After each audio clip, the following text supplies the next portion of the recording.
come through in all that we do. And so we're certainly not going to change that as we expand our amenities. The goal is just to bring all of our amenities to the same level so that the experience is, transcends all aspects of your experience at the resort.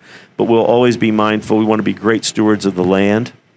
We do a lot of community work as well to support that. We recently just did a road cleanup out in front of us, and we had the Boys and Girls Club join us. Many of our members joined us, and trying to make sure that we are a great partner in this community that we live in, and being mindful of our historic past. And you mentioned 25th anniversary sale that you guys are doing, and That's some right. big events headed towards Labor Day. Absolutely. So we're really looking forward to that. Call us, come down, but you can enjoy that all the way through. But the main celebration will be Labor Day weekend. And if you haven't already, get yourself out to Barnsley Resort if you're in the metro area. If you happen to come here to LakePoint Sports and you're looking to get away from the sports scene for a little bit here across campus, an absolutely must-see. David, man, thank you so much for the time. Cory, excellent. Thanks so much for having me. Appreciate it. And by the way, we love being partners with LakePoint Sports. Being your only resort component to that, it's just been a great addition to, you're bringing over 2 million visitors here, and that really is wonderful for Bartow County, but also we get many of your guests come, your people that come here to play also stay with us. So we want to thank you for your partnership. Absolutely. Make sure you get yourself out to Barnsley Resort. Rain falling down here at Baseball Village at LakePoint Sports in our Audi Marietta Field as we bring you this game of the day between 25 prospects and USA Prime American. Let's go ahead and look at how these teams are going to be rolling out here for this matchup. And again, our game of the day will be joined here shortly, by the way, by Hudson Graham from Prep Baseball Georgia. Cash Van Amede is going to be leading things off, center fielder for 25 prospects, followed by Justin St. Antoine, second baseman. Chance Sabri, the first baseman, will hit third. Hudson Brustevich, the left fielder, hits fourth. Stephen Fountain, right fielder, hits fourth. Cole and Van Amede, the shortstop, will hit sixth. Trey Williams, the DH, hits seventh. Juan Giannis, the third baseman, hits eighth. Luke Alaska, the catcher, hits ninth. And Ryan Rumble, the righty, will be on the mound. Meanwhile, USA Prime American Xavier Hill, the center fielder, leads off, followed by Taylor McMaster, the second baseman. Ethan Sanchez, the right fielder, hits third. Left fielder Daniel Weidman hits fourth. Nick Yarborough, first baseman, hits fifth. Wade Hartrick, the DH, hits sixth. Hitting seventh is Anthony Elja, the catcher. Hitting eighth is Cross Redden, third baseman. Hitting ninth is shortstop Mason Van Wyck, and Brooks McDonald, the extra hitter, hits 10th. And Samuel Beamer, the righty, will be on the mound for USA Prime American.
Action now underway in our game of the day from the 17U National Championship. Cory McCartney now joined by Prep Baseball Georgia's Hudson Graham as we get things underway.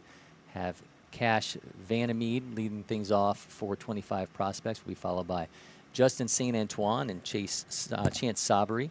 Samuel Beamer on the mound for USA Prime American. And Hudson, I know this one kind of a little bittersweet. We're getting to the end of the summertime here with the 17 National Championships with the future games to follow. And for you, this is going to be some of the times where you're going to see your last glimpses of some of these players during the travel ball portions of their career. So it has to be a little bit bittersweet for you. Yeah, it's been fun to follow a lot of these 2025 guys. It was really the first class that I was able to kind of follow through and through as 14U and then all the way up into 17U. So, I get excited for guys when they're making commitments and talking to coaches around the park while these uncommitted guys are playing and getting the recognition they deserve. So, really exciting time for them. And then we'll finish it out with future games next week. So, action-packed 2 weeks for us over on the Prep Baseball Georgia side of things. Yeah, going to be a lot of fun, and certainly make your way out if you can during future games. It's going to be an event unlike any other that we've had here with the addition of the 17U division that you and I have talked about many times on these broadcasts. But it's going to be it's going to be a wild weekend, and certainly we've got a wild weekend going on right now with so many events happening on here at the across campus during this Johnsonville Elite weekend presented by Palmy Insurance. Obviously have the 17U National Championship going on here at the Baseball Village, Insider Exposure, ATL SummerSlam over the Champions Center, and NASA Top Hat Soccer over at the Publix Fields, Rally's Endless Summer over at Beach Pavilion, and Terminus Wake Park has the U.S. Wake Park League. They're the one people I think that this rain doesn't really bother at all. No, they keep rolling as long as it doesn't have lightning. Yep. They're riding the waves over there, so. Vandermeed showing off some serious speed, but they do get him at second base. Good move there. I could tell he's kind of setting him up for that. Obviously, leadoff guy, anxious on the bases, and then with a light rain coming down, these infielders can steal an out every now and then with guys oversliding the bag. So got to be cautious of that. You see that quite often on turf, but these guys play on it so much. Really good breaking ball there. Yeah, nice stuff here from Samuel Beamer, Michigan State commit out of Lake Orion Community High School in Michigan, 16th ranked righty in Michigan, 36 overall in the class. We've got him with a fastball up around 87, also a curveball slider change. Gets it done at the plate as well. Puts that one into play. Second baseman gathers, throws in time for the second out, and you see that rain spitting down. It's kind of been a common occurrence these past few days. This game got bumped up about 40 minutes, as did gameplay throughout today, as things were kind of hampered yesterday by multiple lightning delays. Forecast is not looking too good for the next 10 days, so we'll see how much this continues to be an issue here in our action at the Baseball Village. But we'll certainly squeeze games in when we can and hoping we can avoid any big delays in this one as that's in for a strike. This is year 6 for me, and honestly, this is by far the best summer we've had so far for this, it feels like. But it was kind of inevitable that we knew it was coming.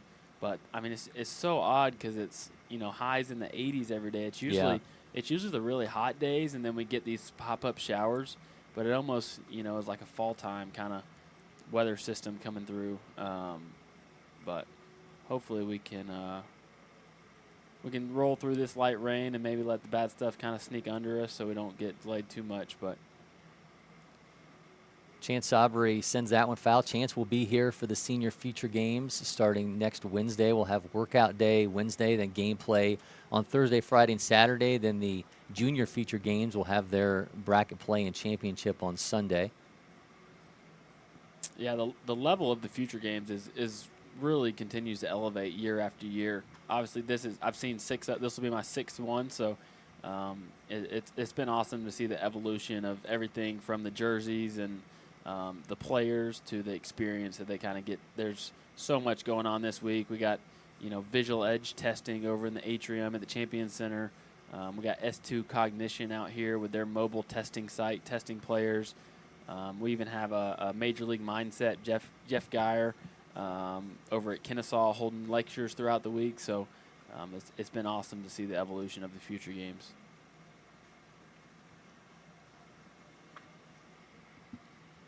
I believe we had a change in the pitcher for 25 for USA Prime, we had Ryan Rumble listed as the pitcher and what I was given as the lineup, but now it appears that we actually have Ethan Sanchez pitching for them.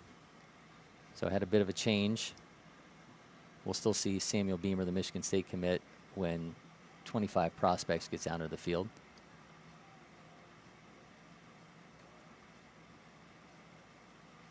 I've seen this USA Prime team play a handful of times. They got a couple Georgia guys on their team, so we peek in at them. One was a future gamer last year for us, Xavier Hill, who'll be leading it off for them. Nick Yarborough's mixed in there along with Cross Redden.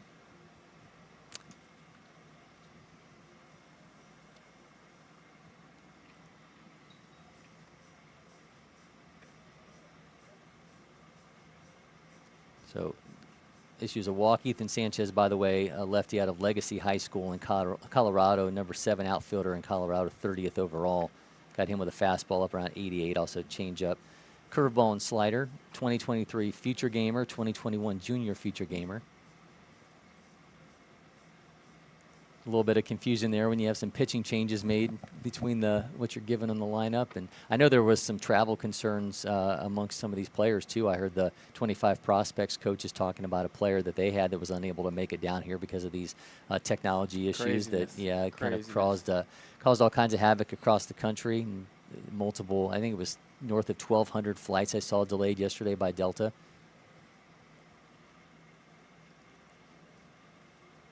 This is Hudson Brustevich at the plate right now for 25 prospects.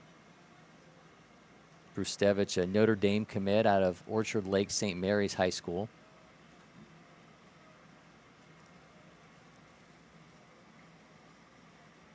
I've been lucky enough to never have to really travel too far for travel ball tournaments growing up, and man, these guys come from all over. I can only imagine, a lot of these guys spend their whole summers down here, between all the facilities around the the Atlanta metro area, all the big tournaments kind of surfacing down here. Right down the middle for a strike. We were talking before the game about the future games and the team from Hawaii that's basically spending their entire summer in the mainland. Hawaii really interesting story. Georgia team, actually. Not really. We got 4 Georgia guys. Team select always is kind of a conglomerate of players from different states. But opening up the Hawaii district kind of this year with us, Dan Cox down there, over there, does a great job with that, and he's bringing, I guess, 15 or so Hawaiians, and we'll have 4 or 5 Georgia guys on the team, so it'll be cool to get over to see them. I'll be sure to go check out the Georgia guys, but yeah, awesome to see the development from prep baseball. 2-2 is the count to Brustevich. Sabri at second base. Swing and a miss, goes down on strikes, and we're through half an inning, and our rain's starting to come down a little bit harder here in our game of the day from LakePoint Sports. Don't go anywhere. We'll be right back.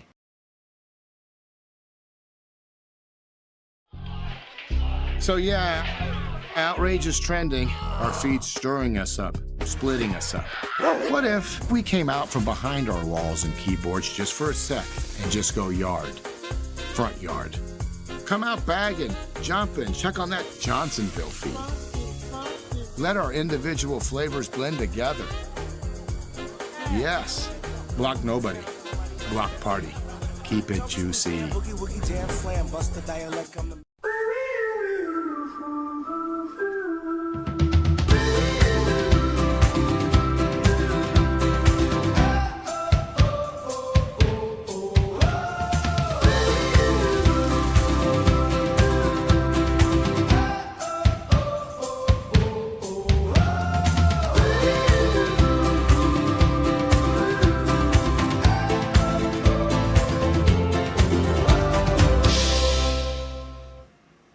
We are back at LakePoint Sports, our game of the day and 17U National Championship pool play. Cory McCartney along with Prep Baseball, Georgia's Hudson Grand. This, of course, part of the Johnsonville Elite Weekend presented by Palmy Insurance.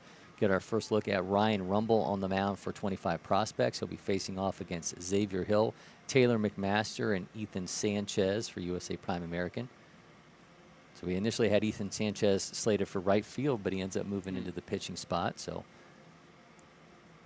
able to spin a scoreless first half inning. So we'll see what his USA Prime American team can do as they take the plate here again going against Ryan Rumble from Sterling Heights Stevenson High School in Michigan. Xavier Hill has had a really strong summer this year. Really swinging well at the plate. Athleticism takes care of itself in the outfield. He's a football guy over at Harrison, and was kind of the leader of that team as they made a kind of unexpected playoff run. They weren't kind of expected to do what they did coming in, so it was fun to watch them this spring, and glad to see he's doing well this summer. Yeah, we've got Xavier with a 60 time of 6.61. He was he can run. Feature gamer from last summer here in Georgia. Yeah, he was one of those team select guys last year and had a really good year. One of the few left uncommitted, but being a football guy and missing the fall, he's kind of one of those later guys. But man, this recruiting landscape is changing by the day with all these colleges here. Just talking to them, see what they're looking for. All these 25s have a great opportunity. There's still 50 to 100 schools walking around this week at any given time, still hunting those uncommitted 25s. Yeah, interesting that you bring that up because obviously we've talked a lot in the past about how the transfer portal has kind of changed things, especially for those the big Power 5 programs. But I wonder if those quote unquote mid majors are going to have a lot of players available to them that maybe they wouldn't at all. And Xavier Hill absolutely can fly as that ball gets away from the first baseman. I think that throw was rushed by the speed of Xavier Hill, but man, just absolutely floating down the first baseline. But you do wonder how much it's changing. Are we going to see players, maybe that would have been, a Power 5 player before, maybe they're going to end up at a little bit smaller school because these coaches don't have to go out and get as many guys. No, yeah, maybe. My biggest thing is I think it's going to give this, the 2026 group a little more time. I don't think we're going to see as many commitments right away from future games like we have in the past. I think, a lot of guys are going to commit early, maybe the more top-end guys. But I think it gives these guys a lot more time to develop, which is good for them, in my opinion. It takes the pressure off. It gives them almost another full year to keep developing because these guys, they don't need to sign a 2026 right now when, one, there's 25 still on the board, and two, they can, hop in the portal and grab something. It's tricky to figure it out. I'm talking to, mid-majors. I'm talking to Power 5 guys daily, trying to figure out, how to help these kids and what to tell them, what they're thinking in their eyes, obviously, because they can't talk to them until August 1st, the 2026 group. So we'll see how it all shakes out. It's definitely crazy times. But regardless, the players will find their place where they need to be, whether that's Division I, JUCO. Playing baseball at the next level is a great accomplishment, regardless of where you're at. Yeah, it's the goal for every one of these kids that we'll see take the field next week for junior feature games, and senior feature games. And got him there. Yeah, I guess that's got to be a perfect throw to get Xavier. Yeah, which nice. I think he might have kept rolling past the bag regardless if the throw beat him or not. Nice throw. Slide. Nice throw by Luke Laska behind the plate. So get Xavier Hill, and now one down as that bat continues for Taylor McMaster from Erie High School in Colorado. Comes the 1-2 from Rumble. Check swing and looks it down the middle for the second out.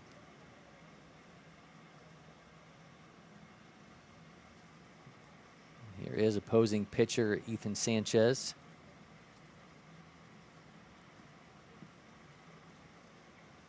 Be interesting in knowing the machinations that ended up with Sanchez getting the call to get on the mound. Again, we thought we were going to see Michigan State commit Samuel Beamer.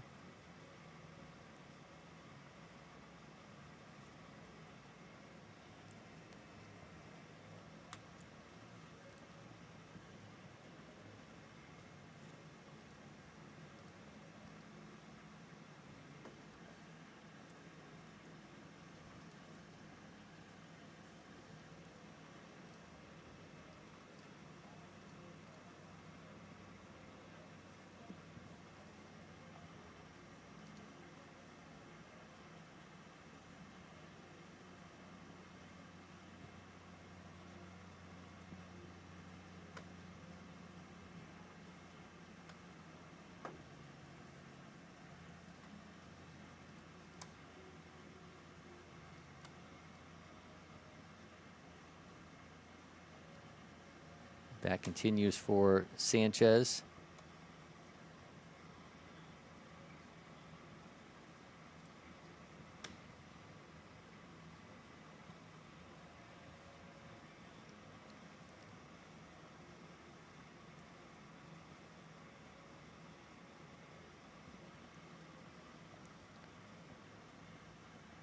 Go to Weidman.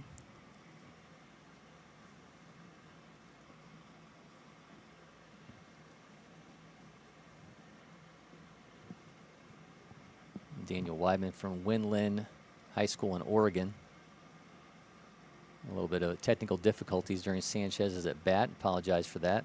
We're back on track though here. 2 down in the inning. Nothing ever goes as smoothly as you want it to when technology is involved, Hudson. Always. I get to experience that on a regular basis at showcases. We have a lot of good tech that we get to use in events, but doesn't always like to act as it should sometimes. So we're in the business of always figuring it out. That's so right. Figure out a way to get it done. 2-1's the count to Weidman.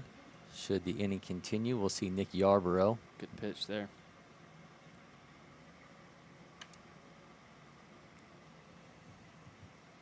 Yeah, we got a lot of good stuff rolling out on the Prep Baseball Georgia Twitter account, PBRT Scouting. A lot of out-of-state guys will be coming out of that account. Georgia guys will be coming out of Prep Baseball Georgia. We got the Virginia guys here with us this week, so they'll be posting a lot of their Virginia, Maryland teams from their accounts. So be sure to follow along all that. We got articles coming out daily from the Prep Baseball Georgia account of quick hit players that we kind of get to see through other videos.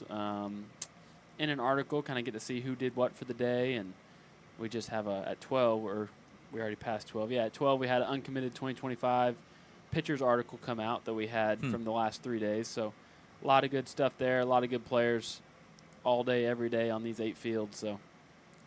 And it will continue certainly through next weekend. We'll get a little bit of a break. 2-out walk, and that's going to bring up Nick Yarborough, another name you're all too familiar with out of Harrison High School. Yeah, definitely. Yarborough's, him and Xavier were on the Junior Future Games team together back in, 2021, I guess? Yeah, was the 2025 group. So always cool to see them. Looks like I thought they were putting him on for a second. I don't know what we got here. Maybe a bat switch? Well, maybe Nick Yarborough chose the wrong weapon. We'll see if he comes to the plate with. Maybe need a little more pine tar. He's back. All right, so Yarborough now going to come up, and we'll see what he's got in store here with two on and 2 out here in the bottom of the first. Yarborough, 12th ranked first baseman in Georgia. Watches that one bounce for ball 1. 219th overall in the class. Exit velo is around 95. Bat speed around 77. Yeah, we get to see Yarborough a lot. He's been to quite a few of our big events, so always good to see him. It feels like he continues to grow. He'll grow a little bit, then he'll kind of figure out his swing, figure out his, he'll even jump up on the mound sometimes. But when kids grow like so quickly like he has, it's tough pitch there. Good spot by the pitcher there. That makes it 1-2. See if Rumble can get out of this jam and strand 2 runners. Here's the 1-2. Yarborough flips that foul. Good pitch there. Good pitch recognition by Yarborough, too. He knew that was going to be on the outer half. Just fought it off.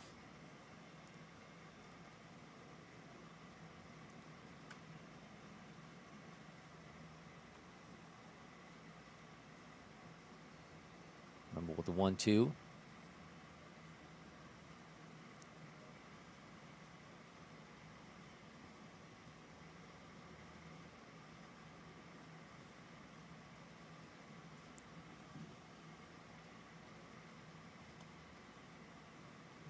Looks back on the runner, throws, sends another foul. That one down the first baseline on the run, but unable to make a play. Another really good pitch there, using that breaking ball, kind of out of that same outside fastball tunnel. Good job of Yarborough picking up on that. Definitely saw spin a little bit early and just tried to fight it off. Another 2-2 from Rumble. Scarborough sends that one in the left field. Going to be in for a base hit. See if the runner's going to, I think we had some issue at third base. Might get some, I think we're going to get interference as the third baseman ran into the runner. Yeah, I think when he kind of jumped in front of him, he kind of missed the bag, and so he was going back, which I think he was going back anyways, but I think he was going back to get the bag maybe. Yeah, I think you got a strong argument here if you're USA Prime.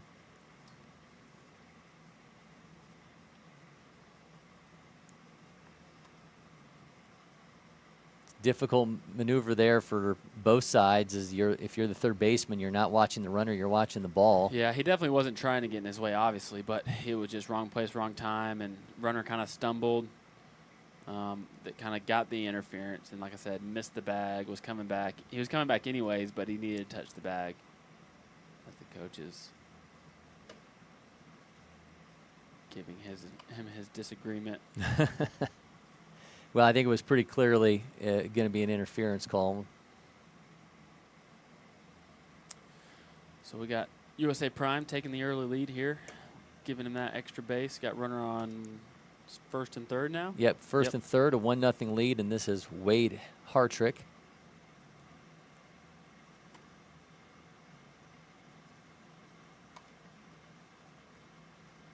So Wade Hartrick out of Colorado, playing for IMG Academy. Catcher with pop times down to 192. Catcher velo around 82.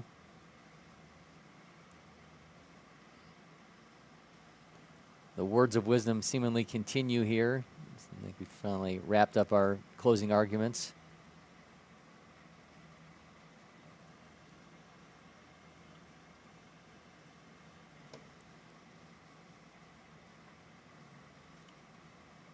I think he's trying to send the runner back to second.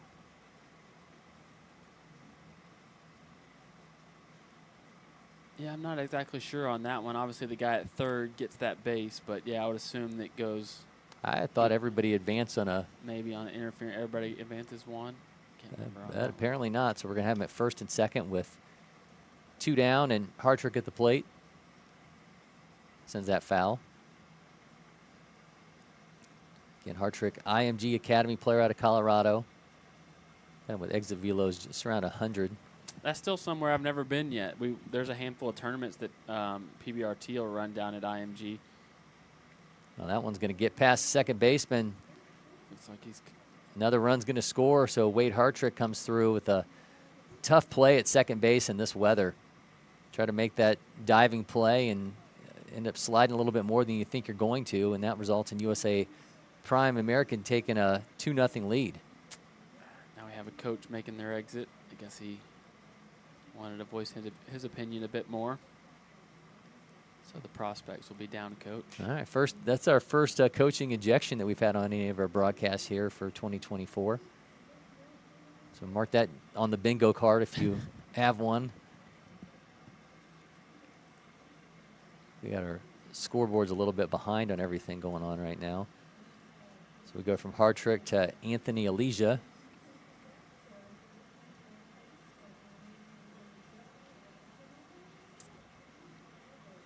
Elijah behind the plate for USA Prime American today. Got 2 on at a now 0-1 count. I don't know how, but it always seems like the weather gets to the system, like the scoreboard system that we use, how it goes straight from an iPad to the scoreboard. For whatever reason, it always seems like it delays when we got weather in the area. Not sure how that would correlate, but I'm sure much to the chagrin of our IT department here at LakePoint Sports. Comes the 0-2. I think we're back on track now. It's got Elijah with his junior feature games get up in the scoreboard picture. yeah, Michigan. Those Michigan jerseys, that's one of my favorite combos that they've had, the light blue and red. goes down on strikes, and we are through one. USA Prime American has a 2-0 lead. We'll be back from our game of the day in the 17U National Championship.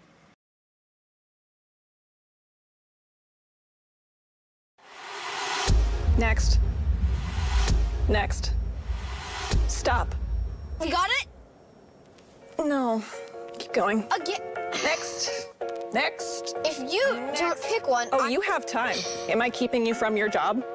Next. I don't even know where I am anymore. Stop. do we finally have it?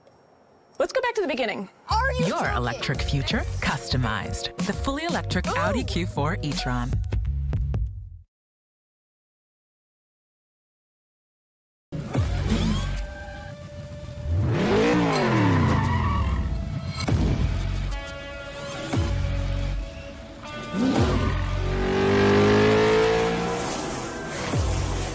Making every second count. That is how I live. And this is how I hydrate. Body Armor Sport Water.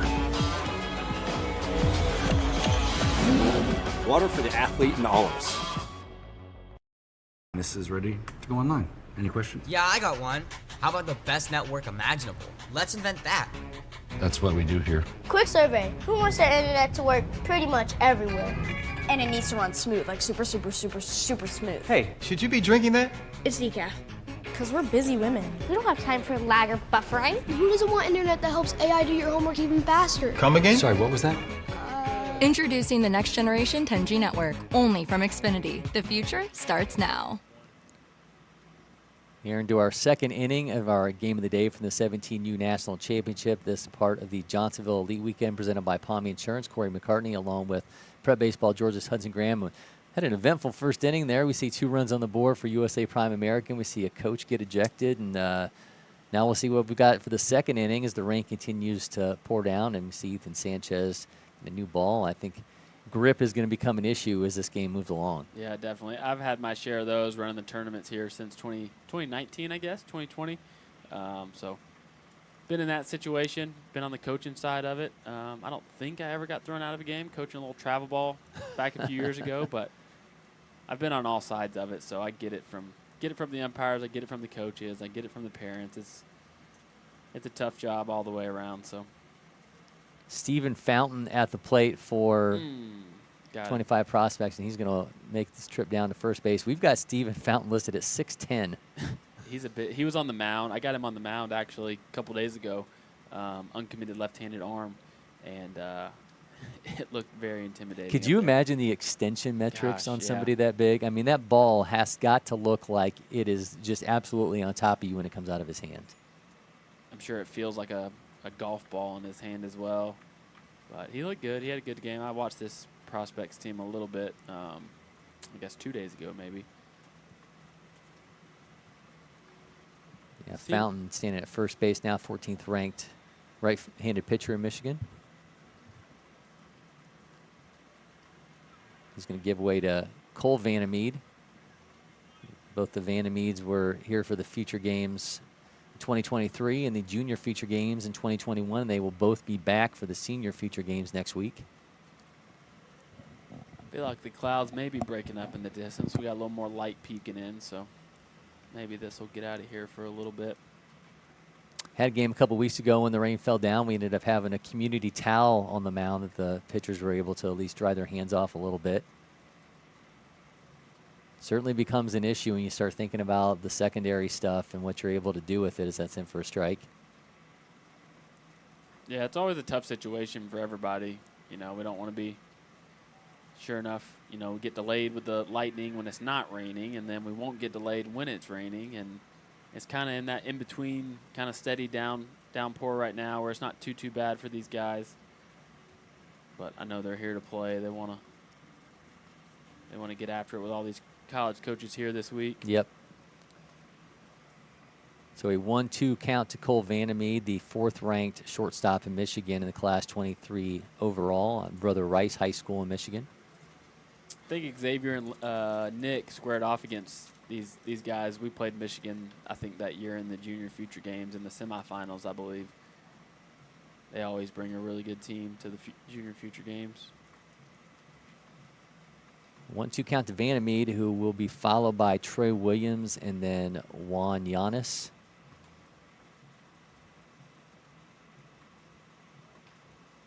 The 2-2 absolutely gets away from Sanchez.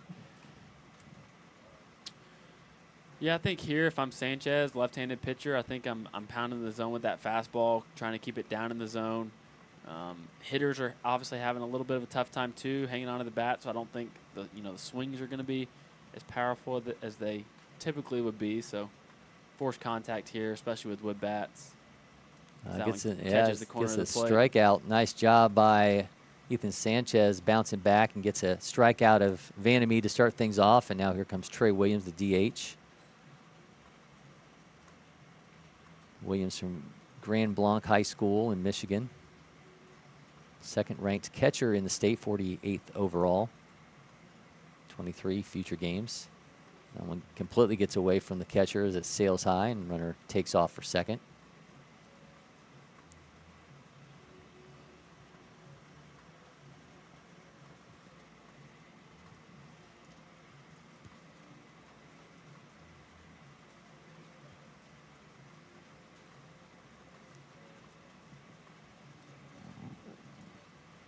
Rain continues to pelt down. We'll be going through some baseballs this week. We try to provide as many dry balls as we can for these guys. And they never come back. They disappear. I mean, we get what? 10, 15,000 dozen worth of baseballs, and I don't really know where they all go. Bags, coaches' buckets.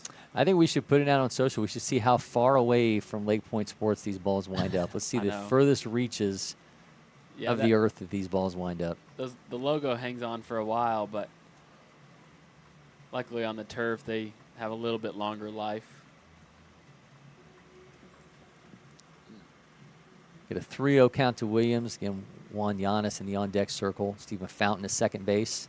Another one gets away from Sanchez. Just having a really hard time holding on to the baseball as the rain continues to fall.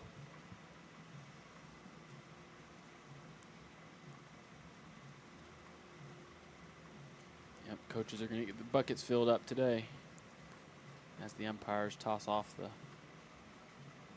no longer usable balls. And Sanchez just trying to search for some kind of dry spot on that uniform to get his hand dry as he's trying to hold on to the baseball.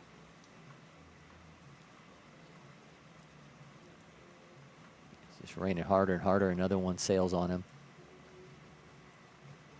And you always do start to have those worries and concerns about player safety when a pitcher can't hold on to the ball.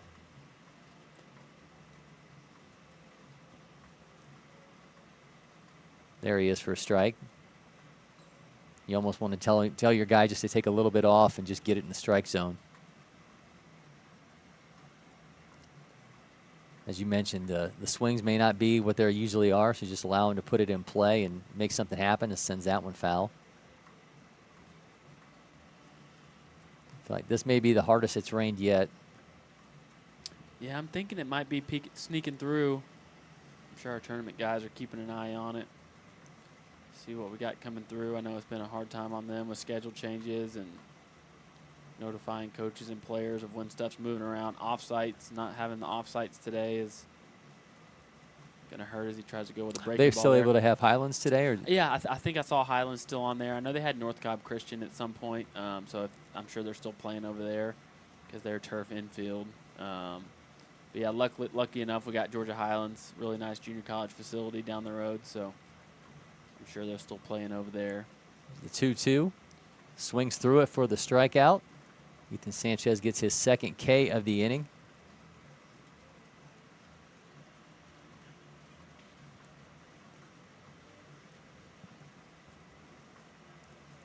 Apologies, that was the first out. I thought the scoreboard was a little bit ahead. No, that is the second out. Start to lose our minds here as the rain's coming down. So we go from Trey Williams to Juan Giannis.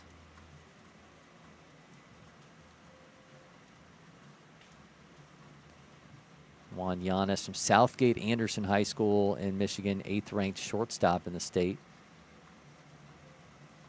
5'10", 170-pounder.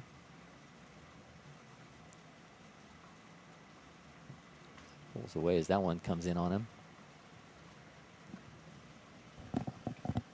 Should he get on, it's Luke Laska, and then we're back to the top of the order for 25 prospects. See the wow factor players in the background waiting for their game in the next slot.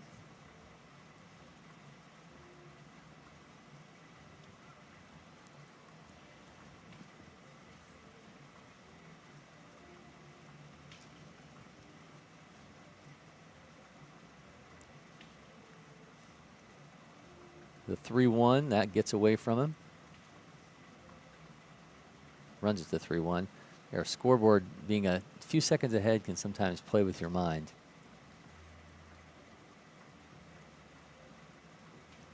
I know your friend has a company that rents boats that we've got in the outfield. He may be able to utilize one of those today to help people get along. Right? Now he draws the walk, so the bases will be loaded. Yeah, they're usually out here. I think they're out here at Champions Weekends, kind of walking around and trying to get some guys over there. It's kind of a tough week for it. I know he's had a busy summer, so hopefully we've got some guys over there for him from the tournaments that we've had going on. So on the lake, though, you never know what the rain's going to do on the lake. Yep. Sometimes it rains. They say that's why the weather can be so hit or miss here. They get kind of the weather system right next to the lake, and you know how those pop-up showers go when you're on the lake. You got to hop underneath the bridge, wait it out, and then it's sunny and 85 degrees again. So here's Cash Vandermeed. The base is loaded.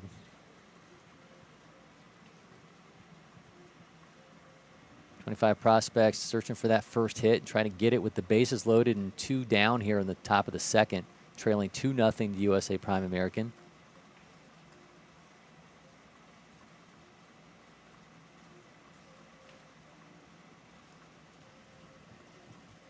Two O's now, the count to Vandermeed.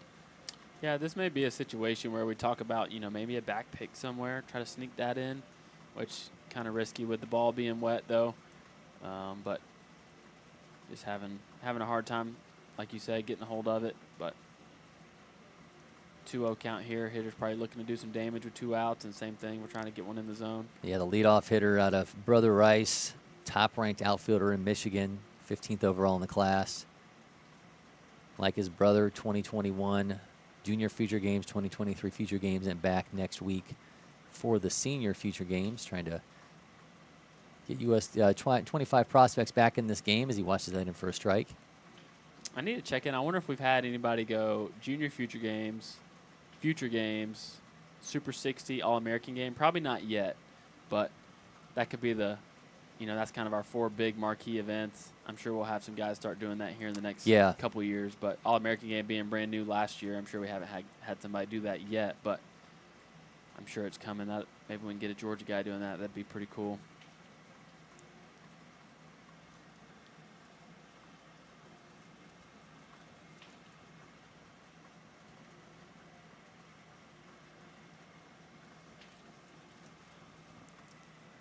A 3-1 count to Vandermeed. That one sails, so he's going to walk in a run.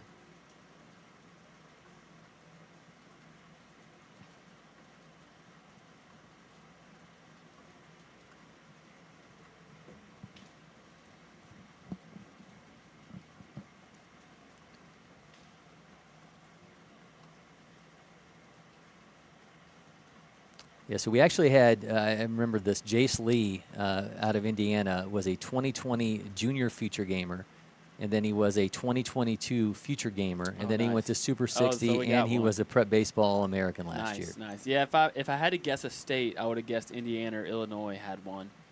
Those guys, they've been in the business for a while with the Future Game stuff, but that's cool. Jason, Notre Dame commit. Nice. Did not get drafted, though. So when he gets drafted, he will be the first one to have done that. Well, not necessarily. I guess if finish it off with the draft. Yeah, that's right. That's awesome, though. We got one that was a Junior Future Gamer that's getting an All-American game invite this year, so that'll be cool. As he gets hit there, I think right on the side of the kneecap. That's one of the worst spots to. Yeah, tough moment for Justin St. Antoine, but another run will come across, and Now we're tied up at 2-2 in a game where we've not really seen anybody break through necessarily for a big offensive moment to get us to this score. Weather certainly playing a part.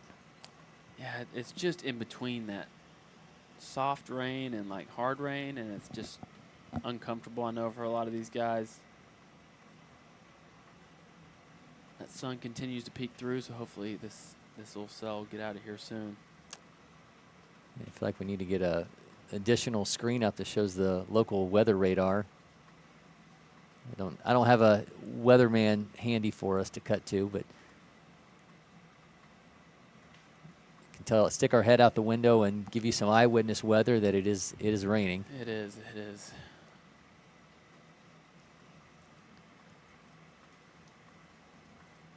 A few words for Ethan Sanchez there after a couple walks and hit by pitch. See Sabri, see the bunt mechanics.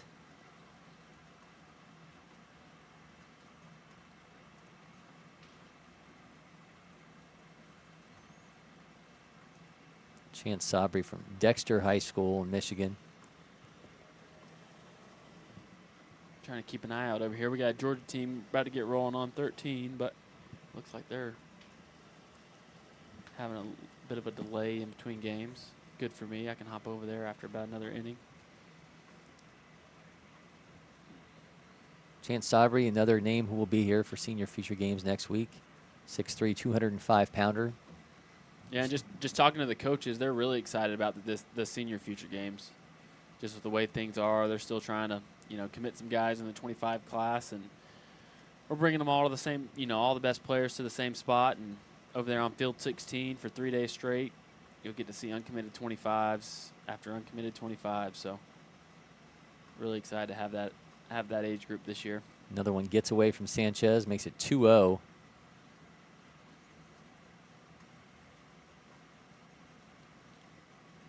Sabri will be followed by Hudson Brustevich.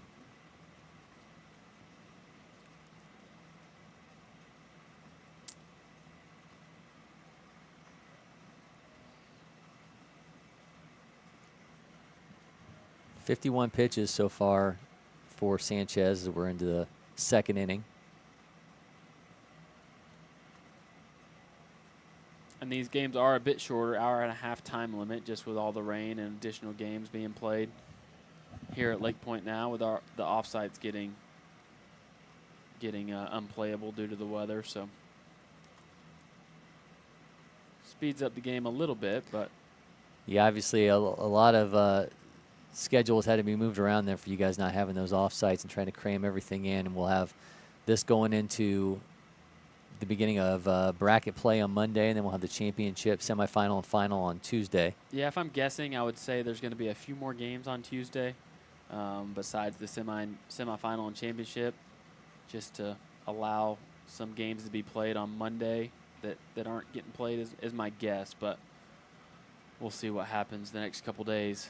Another walk makes it 3-2 as Ethan Sanchez started off strong, but just having some trouble holding on to the baseball amid this bad weather. Throwing 54 pitches. And that's going to be it for Sanchez. So looking at radar, looks like we're sticking with just rain, lightning sticking south of us in Roswell and Sandy Springs, but we're looking like we might still be good. There you go. Producer Mason Monroe with the weather update.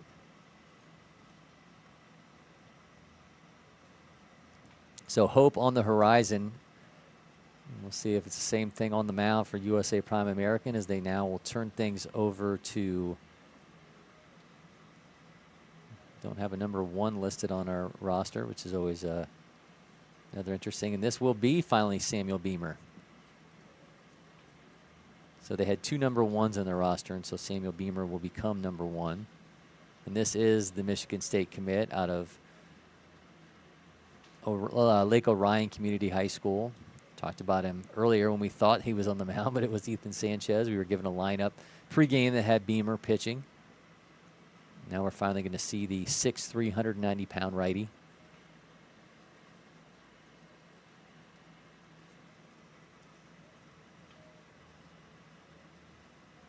Does not seem to be having much trouble holding on to the ball and finding his location. But he's also not wearing a soaking wet uniform like Ethan Sanchez was after being out there for an inning and a half. Yeah, the biggest thing I think for these pitchers is keep the hand and ball underneath the glove. I saw Sanchez switched over to make sure you got the ball in the glove out of the stretch instead of in the hand. That could help a little bit, but keeping that hand up underneath the glove is kind of the best spot it can be.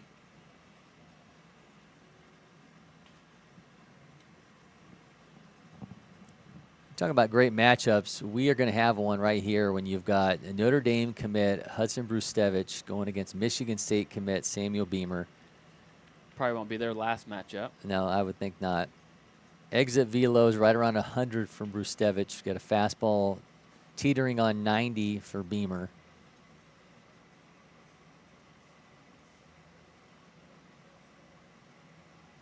Yeah, you said they may have some travel. Beamer may be straight off the plane, straight to LakePoint, straight into relief in a 3-2 game.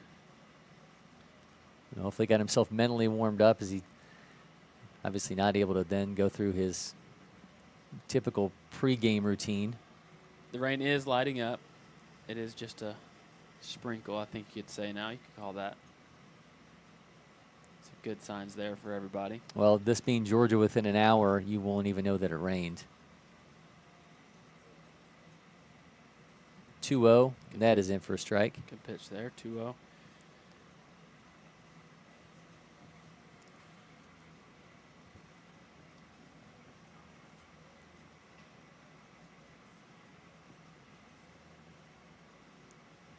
The bases are loaded. 2 outs. We've seen 3 runs for 25 prospects this inning. So that's in for a strike.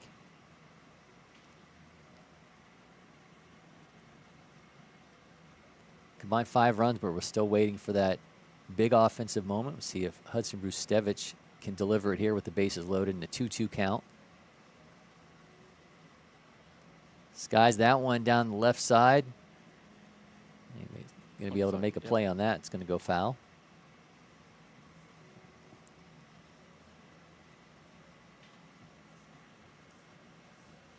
Yeah, really good job here from Samuel. Always a tough situation coming in with the bases loaded, but especially with 2 outs. Just got to get one pitch in the zone as he's got a 2-2 count now. I'm sure he's going to come back at him here. Just misses to run it full. Stephen Fountain in the on-deck circle. Stephen started things off, so we're going to continually bat all the way around if Brustevich is able to get on.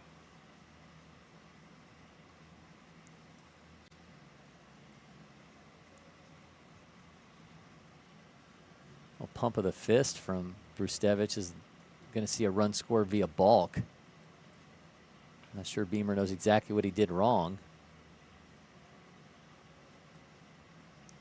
So another run scored via an oddity here, and it's 4-2. Yeah, assuming he, got ready to get the sign and maybe had a little twitch, started his motion and then stopped. I wasn't looking right at him, so I did not see it, but I think that's really the only situation there where he could have called a balk where he's in the windup. Hey, you don't see one from the from the windup very often. Count still full.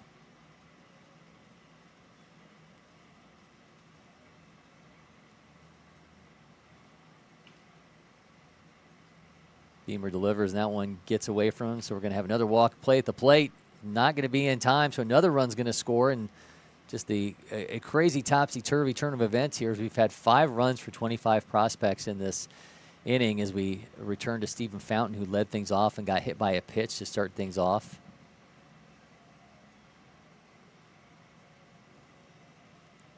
Just keeps getting stranger and stranger.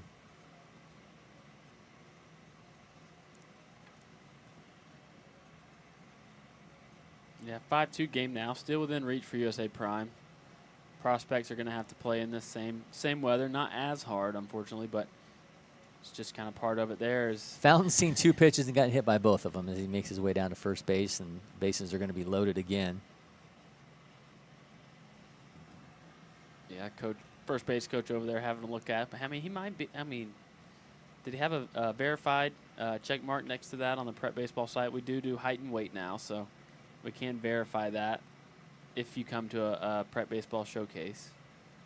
We have a device that put on top of the head. It shoots kind of towards the ground, and it'll give us the height, and then obviously we got a scale. I mean, he's massive. So, yeah, he's a big kid. We've had a lot. Illinois kid last night, 6'6", uncommitted lefty up to 91. There's guys everywhere. And here is Cole Vandermeed, 0 for 1. Good pitch there on the outer half. And we do have sun. We have sun peeking in. All right, change of fortunes here for us weather-wise. That's in for another strike. Beamer may have found his groove. It's now 0-2. See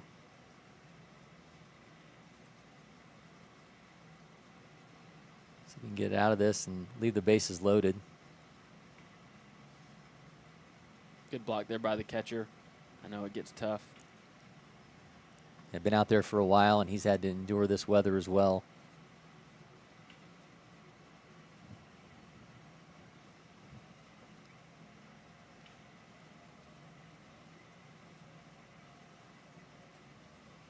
Steam off the awnings there as it's starting to heat up a little bit. This is on the 1-2. I think that's got to be my least favorite kind of weather, is hot after a rain. The humidity here. Yeah, it just picks up. Yeah, these Colorado guys on this USA Prime team are like, what in the world is this? I've never just sweat standing here.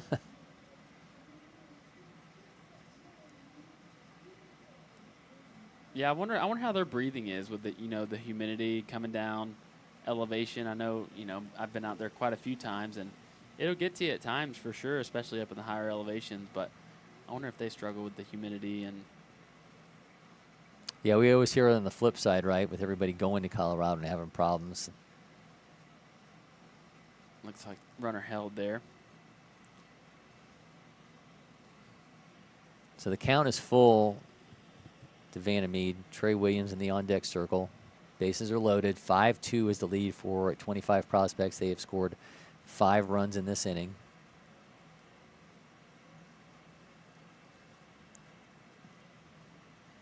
Got a little switch up for the catcher here, maybe a fresh towel. Oh, new balls. Got some balls brought down by our staff. Get some dry ones in there.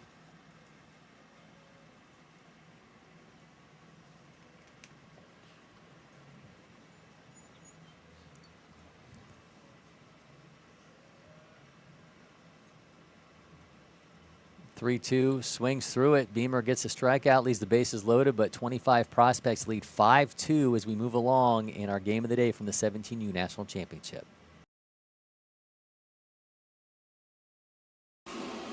Where's it written?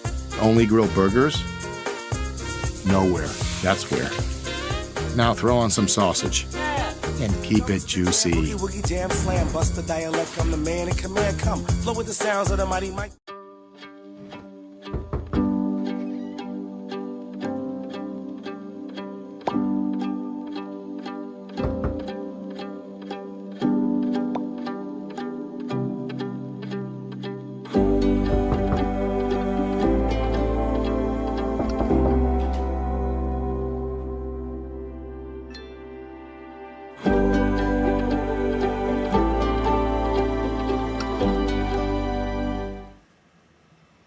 Welcome back to LakePoint Sports. This is our game of the day from the 17U National Championship. 25 prospects versus USA Prime American Cory McCartney, along with Prep Baseball Georgia's Hudson Grand. This, of course, part of the Johnsonville Elite Weekend presented by Palmy Insurance. So we're going to have a pitching change for 25 prospects after that extremely long layoff. So now move to Slade Moore. He's going to get his chance. Moore takes over for Ryan Rumble. Moore from West Bloomfield High School in Michigan commit. So we've got Michigan State on the mound for 25 prospects, and Samuel Beamer in Michigan in the form of Slade Moore, 4th-ranked lefty in Michigan, 7th overall in the class, 6'1", 170-pounder. Fastball around 90 with 2,300 spin. Got a curveball, changeup, and slider. He was here last summer for the Future Games.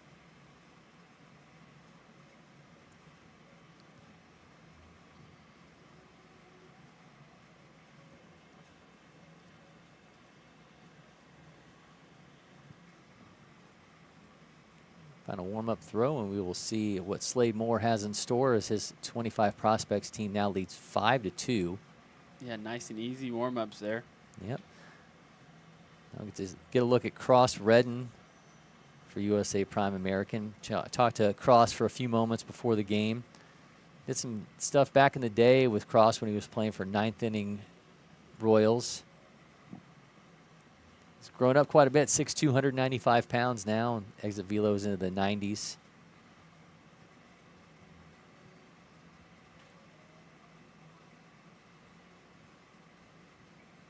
Swings through for strike one. Some easy velo out of the hands for Moore. Yeah, I really like that delivery from Moore. Kind of high 3/4 slot, really tough slot for hitters. I'm sure he's going to wear that outer half out on the outside part of the plate to right-handed hitters. Typically with guys with that kind of high 3/4 slot, that's kind of their go-to spot. And I think that's where he was headed for that one. He goes to the fastball, and Redden flicks it off to keep the count alive. Lefties, this can be a tough matchup for lefties. Moore's kind of in the middle of the rubber, so he's not all the way on that left side, but it's going to look like it's coming right at him as he's kind of got that cross body. Yeah, that one sneaks in and hits cross. So Redden gets hit on the back foot, and now runner will be on for Mason Van Wyck, the shortstop. Van Wyck from Heritage High School in Colorado, 20th ranked shortstop in Colorado, 128 overall in the class. 6', 170-pounder, watches that one go in for ball one.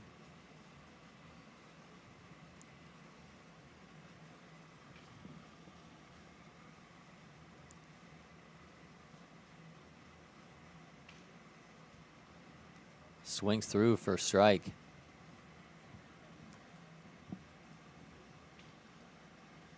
Yeah, I'm sure the Michigan guys are ready to get their hands on Moore as an easy 87-88. I'm sure that will quickly turn into 99-2 up there at Michigan in the next couple years.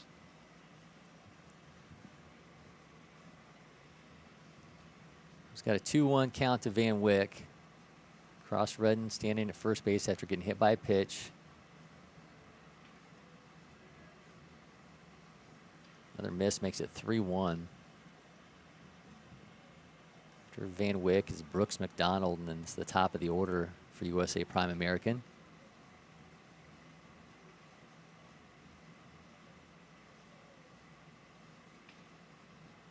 Another walk, so a hit by pitch and a walk, and now it's Brooks McDonald turn.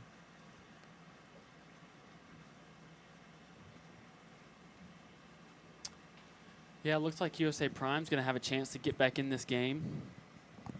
Down 3. So McDonald, who will now come to the plate, 6'3", 215-pounder from St. Paul's Episcopal School in Alabama. 8th-ranked first baseman in Alabama. So largely a group of Colorado players, but you got some kids from here in the South, a couple Georgia players, mentioned McDonald from Alabama. Austin Park, who's not playing today, is from Utah. Also got a couple players from Arizona, San Diego.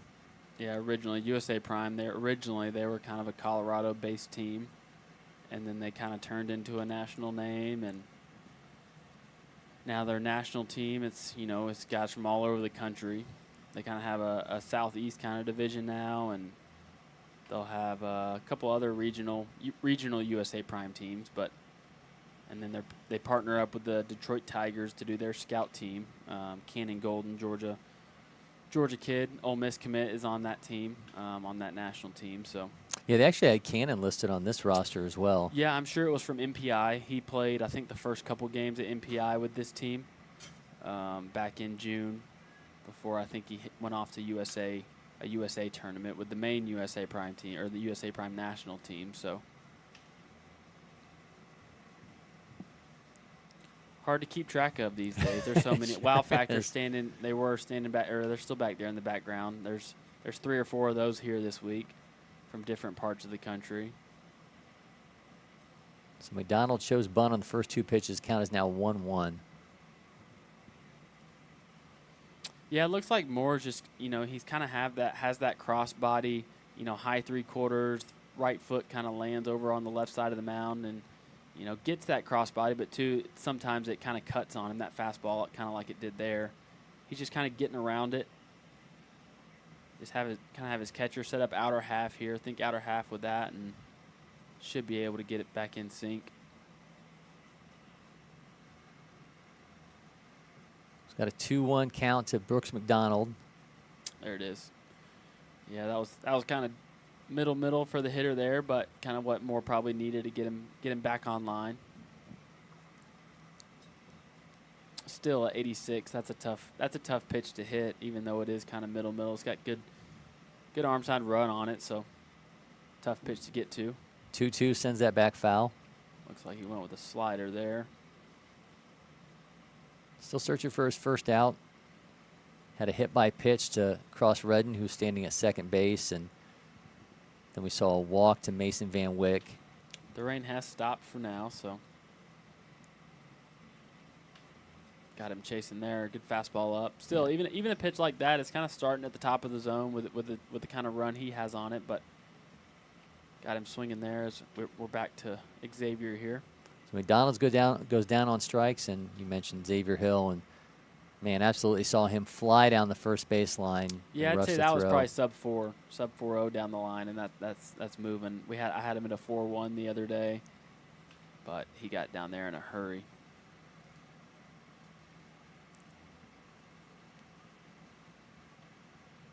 Hill stands 5'11", 185 pounds. You mentioned it earlier, out of Harrison. 85th ranked player in Georgia. Yeah, Hill's one of those players that, he's got the talent to play, almost at any level, but, he's the kind of player that coaches look for, athletic, can play any outfield spot, great top of the order bat, could be a bottom of the order guy to turn that lineup back over to the top, and always a threat with his legs. So we'll be anxious to see where he ends up. I know he's got quite a few guys on him, so I know this is a big tournament for him. He's got a chance to capitalize here with 2 on and 1 out.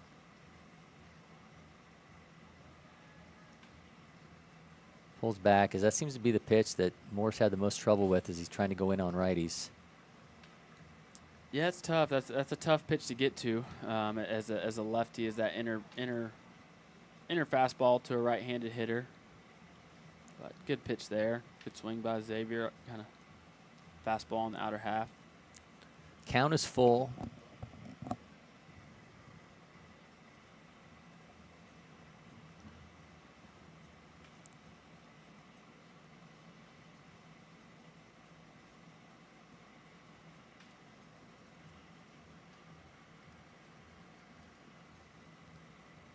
It's the bottom of the second inning, and we are already under an hour left on the clock. We might not get to 4 innings on this yeah. one. Yeah, if it says an hour on the clock, then that's really another 30 minutes off, right? Yeah. Yep, 30 minutes left. So as Moore gets Zay chasing there on another fastball up. Yeah, that fastball's got to have a lot of movement on it. A little bit of maybe a wet ball might be making it do some crazy things as well, but gets his second strikeout there in a row. Yeah, so it gets Brooks McDonald and Xavier Hill on strikes, and here's Taylor McMaster. That one kind of same spot there. That one kind of caught the top of the zone. Moore fires. Master swings through that, makes it 0-2. Good job of Moore settling in here. This game, a big 2-out hit could change things, but he's really settled in after a couple rough batters to lead the inning off. Sails on him. Tried to go back to that fastball up, but 89 there, so. That's the tops we've seen out of him velo-wise on his 24th pitch. His 25th gets put into left field on the run, makes the catch. Strands 2. 25 prospects continue to lead 5-2 as we move along in our game of the day from the 17U National Championships. We'll be right back from LakePoint Sports.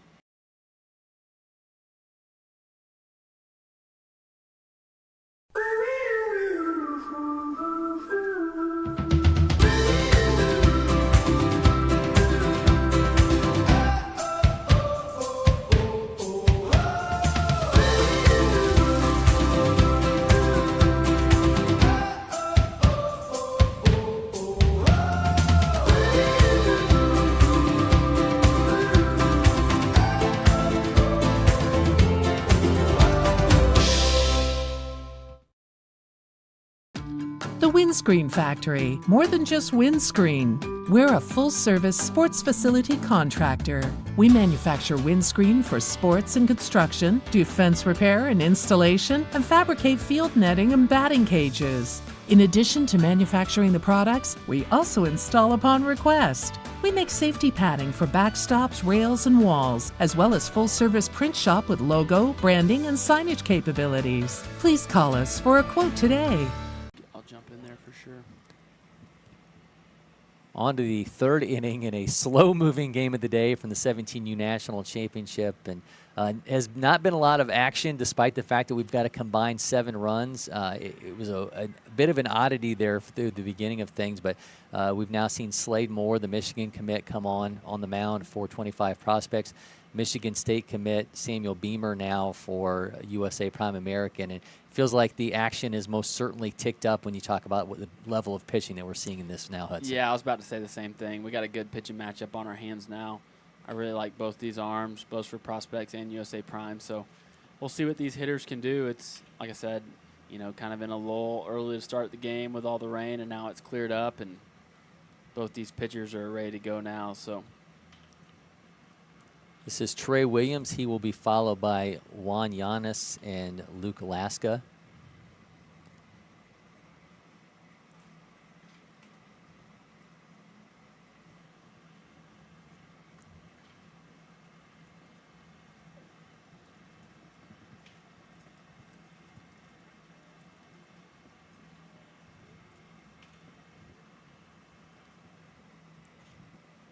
(2-0) is the count.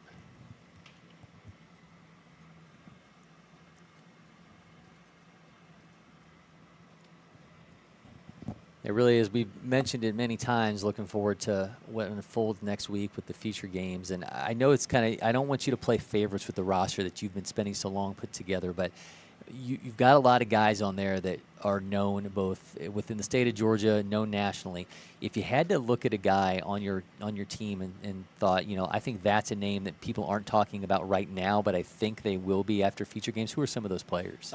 So I think on the mound, A.J. Rice is kind of the first one that comes to mind.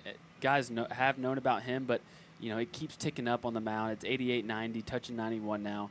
But probably the biggest, we've got a couple sleepers on there, but Jude Matthews, he's starting to get the attention he deserves. But he was a junior future gamer, kind of a mid-70s lefty arm back when he was 14, and he's just been on that steady ladder of climbing below. He's up to 88, 89 now. So I think he's going to open some eyes. He's got a really big breaking ball. I think you could see him, similar to Cooper Underwood last year. But I'm really excited for him. Wyatt Bull is a name that isn't too familiar. He was playing on clutch baseball at MPI, and he's a right-handed arm that's ran it up to 91. That's got a lot more in the tank. So he's going to be a good one for us. Jack Richardson out of 643 in Marist. I think that he's been slowly trending upwards on the mound. He didn't see a ton of mound time in Marist as he was kind of getting back from an arm injury. So he's been slowly building this summer. So I think we could see him in the 90s in his outing. He's going to start Game 3 against Texas. So, man, I'm really excited for the whole roster, like you said. So, arms, bats. I think our BP is going to be pretty electric. I think we're going to have some big-time bats put on a show. We were kind of joking around in the group message with the guys yesterday, and Top Exit Velo gets those Oakley glasses. Yeah, that's right. We got a little partner activation going on. So we told them we expect somebody to take those home, whether it's Martin Sheeler, Caden Dawson, Deion Cole, kind of the list goes on for those. Caden Dawson will be our lone 27 for that team, and he's hit 12 wood bat bombs this summer. Wow. As a 2027, mostly playing up in tournaments as well. So I think he's going to put on a show. Martin Sheeler, he could grab a 105 with metal bat. Come in future games. So yeah, he's a put-together kid, so I think, yeah, absolutely. Yeah, so I'm really excited for the team. Malachi Washington, it was kind of a late addition for us. He's going to be there this year. Sebastian Walsh was kind of rounded out our pitching staff, a left-handed arm out of Denmark. So I'll be anxious to see. He's kind of a 6'2 lefty, that's kind of slid under the radar a little bit. Velo's starting to tick up. So yeah, we're excited for the Georgia team.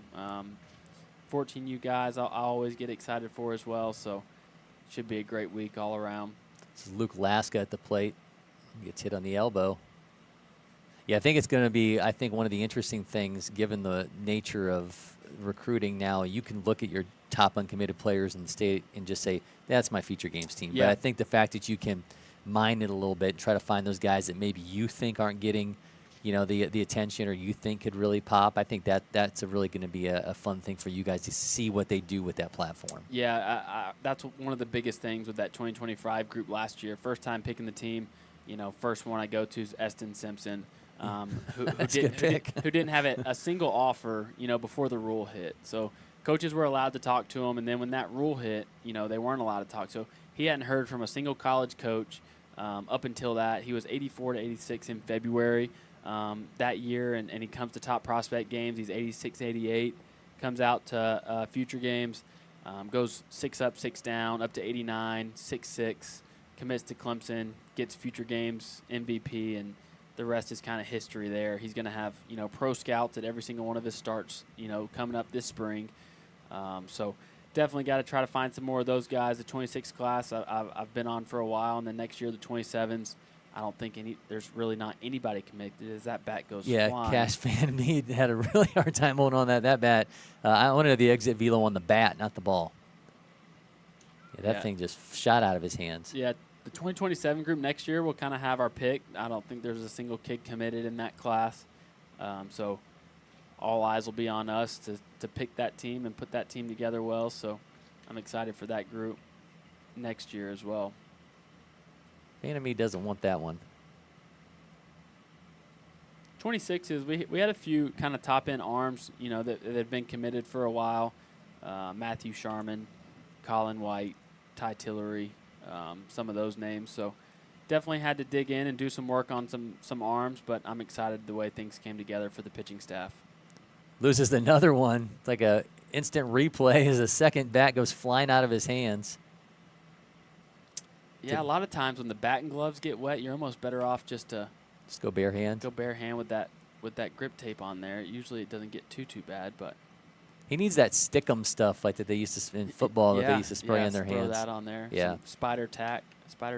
I think that's kind of the sticky substance that get guys in trouble these days. So if it's a sword when a guy is like gingerly swinging through it, what do we call it when a guy goes down on strikes to a bat that flies out of his hands? I know, right? I'm sure we got guys that watch. The old Trevor Bauer that kind of keyed that. I feel like that's got to be like a cannon or something, Yeah, something different for sure. We're going to call it a cannon. So Samuel Beamer gets himself 2 cannons as he strikes out Cash Van Meade. Yeah, it's a good pitch there, starting him off 0-1 with a breaking ball. 0-1 count to Justin St. Antoine.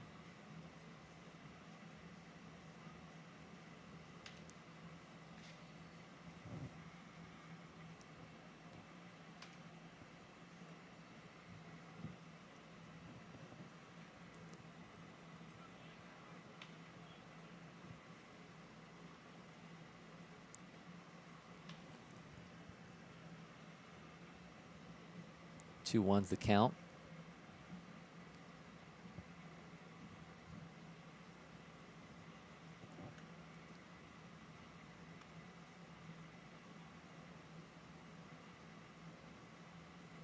Beamer delivers, shoots this one foul. Yeah, big pitch here, big at bat here, 2-2 count. Got runners in scoring position. And this may or may not be the last inning. We're going to have a quick bottom half to get back to the fourth, but we'll see. They got about 15 minutes left on the clock.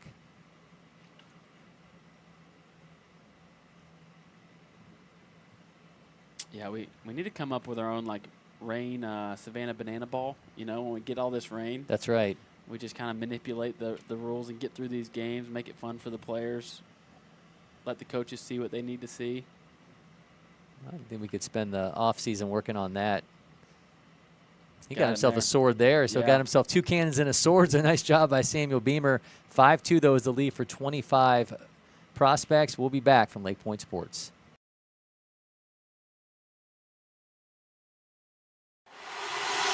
Next. Next. Stop. We got it? No. Keep going. Again. Next. Next. If you don't pick one, Oh, you have time. Am I keeping you from your job? Next. I don't even know where I am anymore. Stop. Do we finally have it? Let's go back to the beginning. Are you Your joking? electric future customized. The fully electric Audi Q4 e-tron.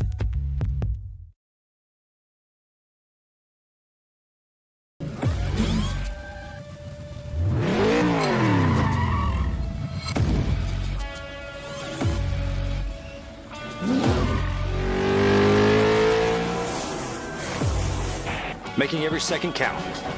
That is how I live. And this is how I hydrate. Body Armor Sport Water. Water for the athlete and all of us. This is ready to go online. Any questions? Yeah, I got one. How about the best network imaginable? Let's invent that. That's what we do here. Quick survey. Who wants their internet to work pretty much everywhere? And it needs to run smooth, like super smooth. Hey, should you be drinking that? It's decaf. Because we're busy women. We don't have time for lag or buffering. Who doesn't want internet that helps AI do your homework even faster? Come again? Sorry, what was that? Introducing the next generation 10G network, only from Xfinity. The future starts now. We are back at LakePoint Sports, our game of the day from the 17U National Championship. We've got a pitching change as Hudson Graham takes off and Grayson Rosen steps in with us as we've got a 5-2 lead for 25 prospects over USA Prime American. Slade Moore back on the mound. And this, of course, all part of the Johnsonville Elite Weekend presented by Palmy Insurance. Ethan Sanchez at the plate now for USA Prime American. He'll be followed by Daniel Weidman and Nick Yarborough. Crucial inning here, Grayson, because time is becoming an issue. We've got about 13 minutes left on the clock. As Hudson mentioned, we've knocked all these down to an hour 30, and that long inning for 25 prospects really starting to play an issue now. Yeah, this whole game has just been kind of full of unexpected turns and having the unexpected turn of, you know, we already started the game and then we cut it down to an hour 30. Yeah. Like, that really changes your mindset, especially as an offense going into these later innings, because the bottom of the third is now a later inning in this game, whereas it probably wouldn't have been. That was a fantastic pitch to get the first out of the inning. But yeah, Slade Moore looking awfully impressive as he gets himself another strikeout in this relief outing. That's already 3. Yeah, he's looked really good since he came in, but I think, you know, with the rain becoming such a big factor as we go into the second inning, and then, of course, that, you know, ends up being that spiraling out of control by the pitching staff here for USA Prime, unfortunately, just because it is impossible to pitch in those conditions, Yeah. and especially because you can't get a dry ball. You take a towel out there on the field, it's just going to be a wet towel in 5 seconds. So it's really nothing they could do about it, and you know, things fell 25 prospects' way in that inning, and then they came back out, and we saw some good pitching because the rain kind of slowed down a little bit, and now we're at a point where the rain isn't really a factor, and now it's just up to, can they fight back and make something happen? Sends that one foul. Count remains 0-2. And, man, I wish time wasn't a concern here, because I would like to see Samuel Beamer and Slade Moore go at it for 7 full innings, because these two, since they've stepped in, this game is, the complexity of this game has completely changed, and we're seeing 2 high-level pitchers just dueling. Yeah, and it was kind of unfortunate. We had a very prolonged first inning, but it was very good pitching for the most part. And then when that rain came in really tough there in the second, it just got out of control. Weidman gets hit by pitch, and here comes Nick Yarborough. Definitely seeing like a record amount of hit by Yeah, pitches it's on this broadcast. this has definitely been, as we were talking about, when you look at 25 prospects, they have scored 5 runs and 0 of them come via a hit. Yeah. I mean, it's just been an oddity of a game for them offensively. Meanwhile, you've just got all these hit by pitches and walks, and it's just been it's certainly been a roller coaster for us here, waiting for that big moment. But I think Slade Moore is really the guy who's been providing them so far, and he's been able to keep USA Prime American at bay, and we'll see what he's able to do here with 1 on and 1 out as he's now facing off against Nick Yarborough.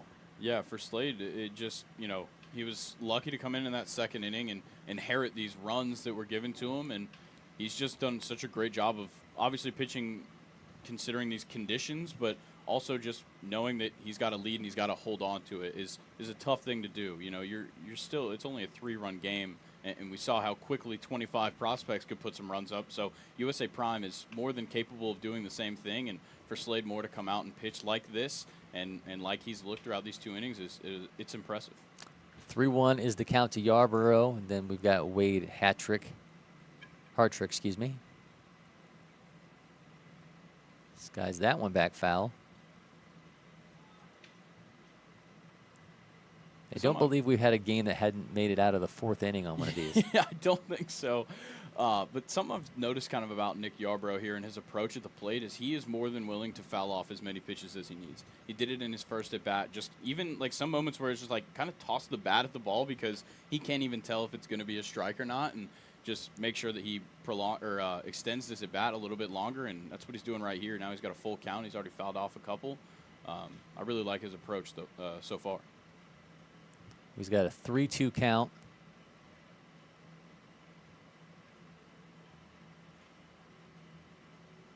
Put that one in the glove of the first baseman, nearly doubled him up. Looked like maybe that one went out to the second baseman on a soft pop. Yeah, it was kind of hard to tell, but yeah, it results in an out nonetheless, and there are 2 down with 1 on here in the bottom of the 3rd. Got about 8 minutes left on the clock, so this could be it.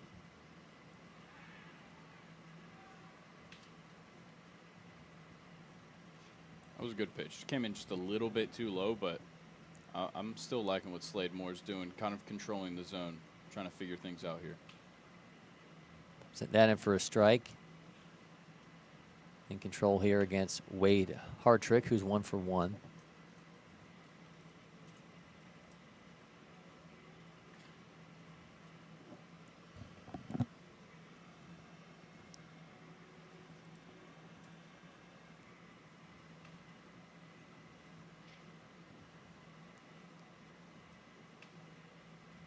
Moore does here, 2-1. It's in for a strike. It's a great pitch. He's just been lighting it up with velocity for this entire at bat, and then you come out here on this on that 4th pitch of the at bat and bring some off speed that he certainly was not expecting. The 2-2. Hartrick sends that back foul.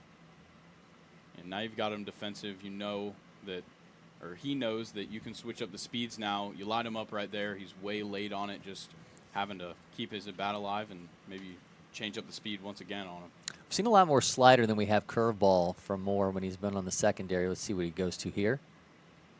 Another foul.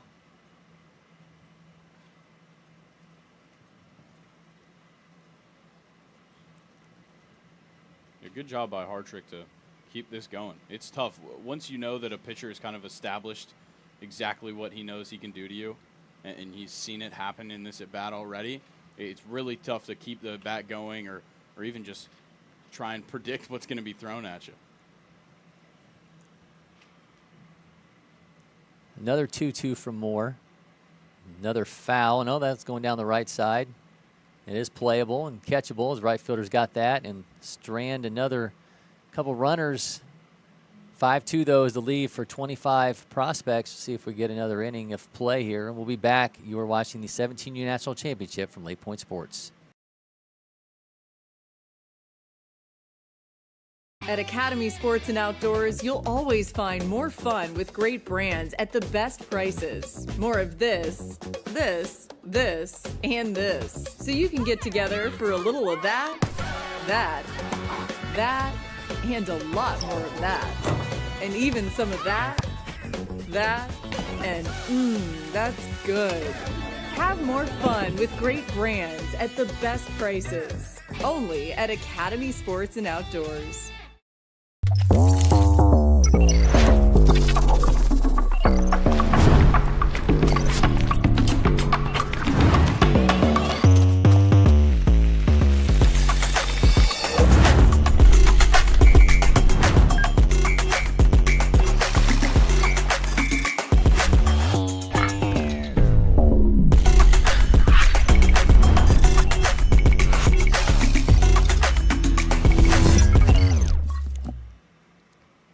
A 5-2 lead for 25 prospects over USA Prime American, and this our game of the day from the 17U National Championship. Cory McCartney and Grayson Rosen with you here from the Audi Marietta Field in Baseball Village. This, of course, part of the Johnsonville Elite Weekend presented by Palmy Insurance. Samuel Beamer back on the mound for USA Prime American, and he's going to need an awfully quick inning as time is becoming an issue. We've got about 6 minutes or so remaining on the clock. So USA Prime American hoping they can get through, get an opportunity to seal to try to get a comeback victory, but had hard going so far as 25 prospects really took advantage of a lot of oddities during a second inning in which they scored 5 runs. They have 5 runs and 0 hits, so this has got to be one of the strangest games that we have ever broadcasted. Yeah. Beamer watches that one just bounce off the catcher's shin guard and go back towards the backstop. Yeah, I'm wondering if we're going to get a full inning, top and bottom, for the 4th inning now that 25 prospects come up again, because USA Prime is the whole team. So we should get another full inning, so we should get an opportunity as jumps on that one, sends it into right field, and that one is backtracking gone, so we got a home run from Chance Sabri, pads the lead for 25 prospects, make it 6-2 here in the top of the 4th, and he just absolutely pummeled that ball. I don't even think anybody really flinched watching that thing over the fence. Yeah, he killed that ball, just made the world of difference right there. And he must have heard you say that they hadn't gotten a hit. Yeah, so the first hit comes in the biggest of fashions there for Chance Sabri. And finally have our offensive showing here in this game. Yeah, not often is the first hit of the game the 6th run. That's pretty interesting. That's in for a strike. I don't even know. Like, did we even get an exit velo on the scoreboard? Maybe we just missed it. Yeah, I think I think the scoreboard didn't catch up to it in time. But yeah, that was a monster of a shot. Have to pull things up on our scoreboard here and see if we can get the exit velo on that one.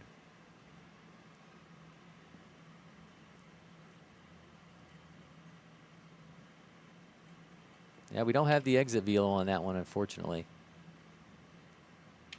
I thought we were going to see that. Yeah.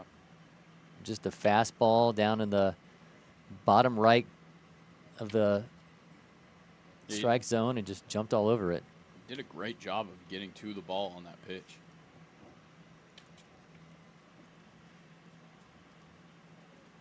Yeah, one of the hardest hit balls I think we've seen in quite a while, and it's pretty amazing. 6 runs now with 1 hit. Yeah, and just happens to be a solo home run.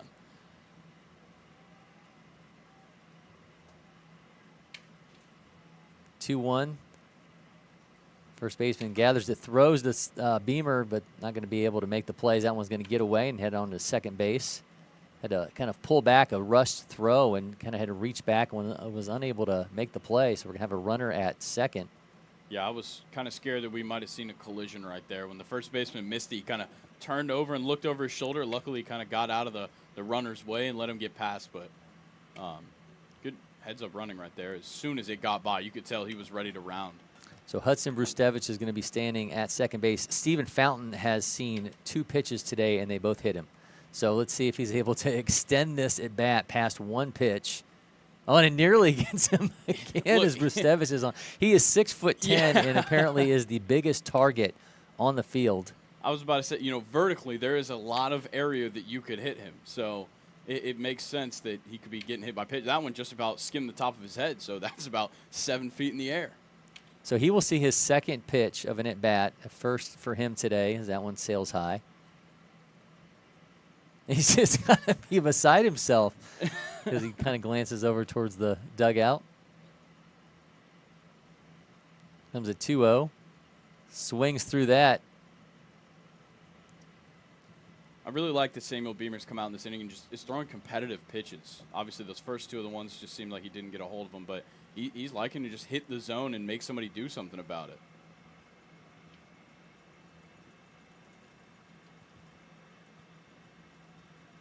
And after, he was the one that came in, kind of ended the bleeding in that second inning, got that strikeout to get him out of it, and then came back out, had another great inning, allowed 2 runners, but still got through it. And now he comes out, unfortunately, gave up that solo shot and now this walk, but he still looks like he's pitching well. It's not quite there. So Brustevich is on third. Stephen Fountain is on first. Cole Vandermeed now at the plate. 6-2 lead for 25 prospects.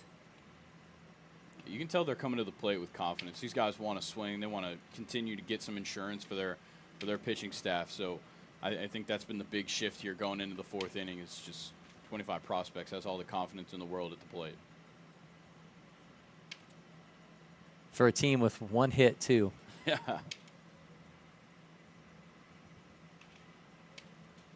Fountain's taken off. Will be standing at second base. Yeah. I can imagine he probably could do that in about 6 steps. Yeah, one of the tallest players I think we've ever had here, at least that I've seen on campus. Yeah. That one, 93 off the bat. Shortstop's got it. Yeah, he doubles him up. Not a lot you can do when a ball is hit that hard. No. Well, and Fountain had to get out of the way of it, unfortunately, which really slowed him down from trying to get back to second. Well, apparently he is a magnet, says he nearly got hit by a batted ball. They're trying to find him on the base paths. That's as well. right, yep. Not sure what he did to the baseball gods, but they have gotten him a couple times already today, and this is Trey Williams with 2 down.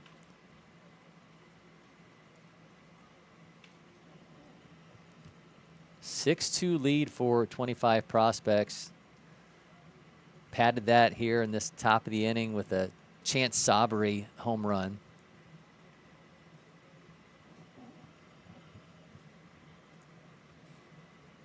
The 1-1 count. No one sails on Beamer.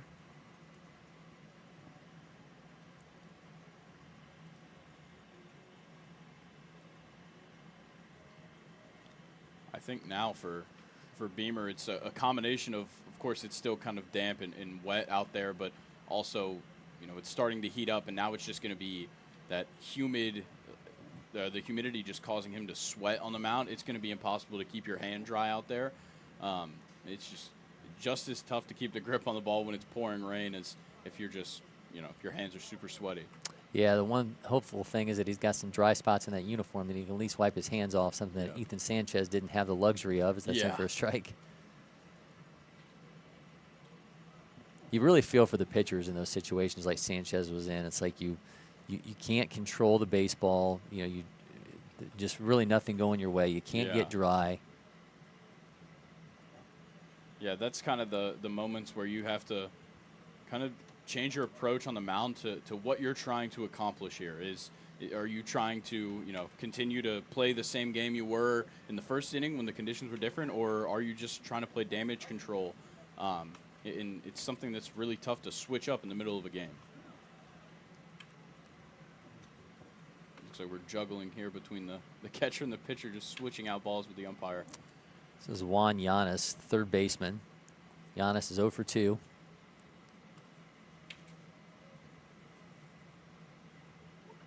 Throw down to second. That's going to sail high into the outfield. Another run's going to score for 25 prospects, make it 7-2 here in the top of the 4th. See the cars loading up on the Champion Center over there as we've got Inside Exposure's ATL Summer Slam event going on the next couple days. Beamer steps off. 56 pitches into this for Beamer.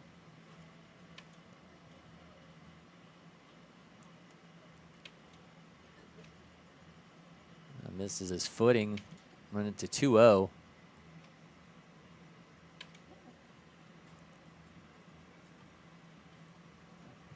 This is a big spot right here for both sides. If 25 prospects can continue to extend this inning, then I think it's fully out of reach for USA Prime at that point. And yeah, we're timed out, so no matter what happens, the bottom of this inning for USA Prime American is going to be their last shot.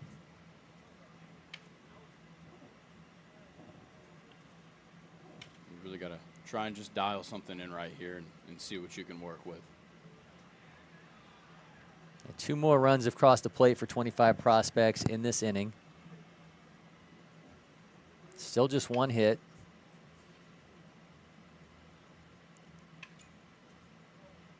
It's the 2-1 to Giannis. He rips that one. Yeah, get out. Another moment of backtracking gone. Juan Giannis with a 2-run shot. Going to extend the lead to 9-2. Man, the bats have come alive for 25 prospects. We were waiting on a hit. They now have 2 of them, and they are both home runs. This is absolutely absurd. What a quick turn of events here. Going from, like we talked about, 5 runs with no hits. Now you have 2 home runs in 1 inning and makes it a 9-2 ball game here in the 4th. Yeah, Juan Giannis out of Southgate Anderson High School, the 8th-ranked shortstop in Michigan, just pummeled that baseball to add a couple more runs and make it 9-2. Yeah, and he just ended Samuel Beamer's day. Let's see who we just got in the game for him.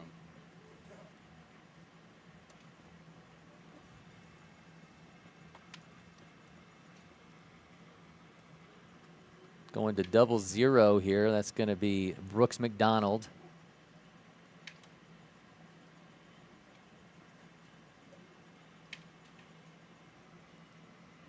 Need just 1 out. Interesting move to put a guy into pitch when you just need 1 out to get out of a game, basically. Yeah, I think you're probably just in a position where, you know, they've seen Beamer now. Most of these guys have seen him now their 2nd time around. So in this position, obviously the guys are seeing him pretty well. They're stepping to the plate with confidence, and it just seemed like no matter what Beamer did, he was pitching great. It's just the guys could get a hold of it, and so maybe a quick change of pace and maybe stop the bleeding for Beamer. So the Michigan State commit is gone. 25 prospects pads their lead a little bit more. Again, 2 of the bigger home runs I think we've seen in quite a while. Coming off the bats of Chance Sabri and Juan Giannis. Yeah, and that last one, we caught that X velo on 92 off the bat. That's impressive, especially because he looked like it came in kind of on the inside half of the plate, so it's tough to get those hands around and really send one out there to the outfield. This is Luke Laska. Laska, 0 for 0. Couple walks.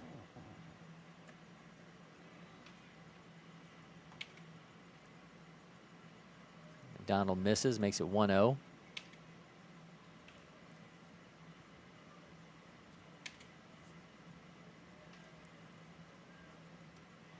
That's in for a strike. And USA Prime American just needs 1 out, and then it's their chance to see if they can claw their way back into this, trailing now by 7 runs. Another strike. Now that would really be a turn of events if they tie it up in the bottom of the 4th.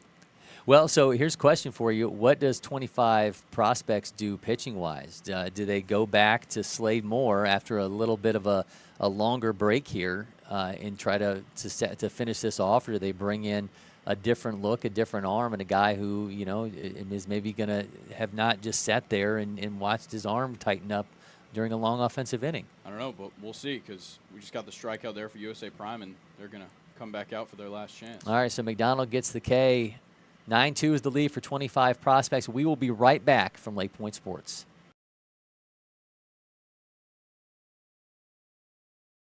Please call us for a quote today.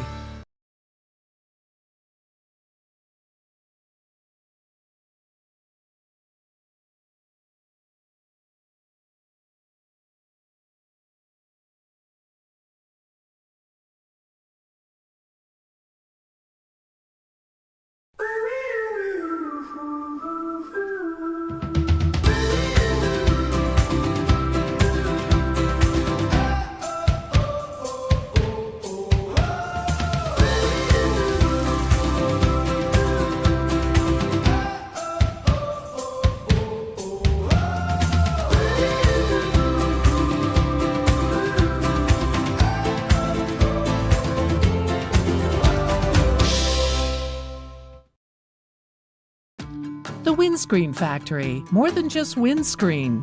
We're a full-service sports facility contractor.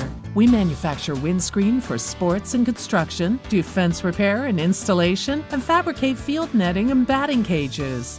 In addition to manufacturing the products, we also install upon request. We make safety padding for backstops, rails, and walls, as well as full-service print shop with logo, branding, and signage capabilities. Please call us for a quote today. It all comes down to this in our game of the day from the 17U National Championship. 25 prospects leading 9-2 against U.S. Prime American. Cory McCartney along with Grayson Rosen with you. And this, of course, all part of the Johnsonville Elite Weekend presented by Palmy Insurance. So we are going to see Slade Moore go back out there to try to finish things off for 25 prospects.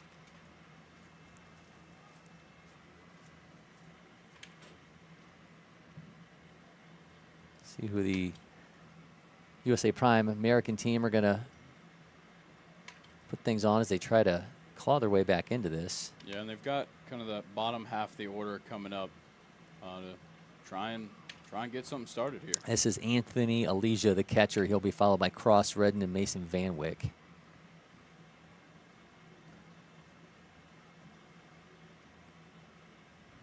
Three hits for USA Prime American as that one gets shot down the right side. 2 hits for 25 prospects, both homers, both home runs, 9 runs in total.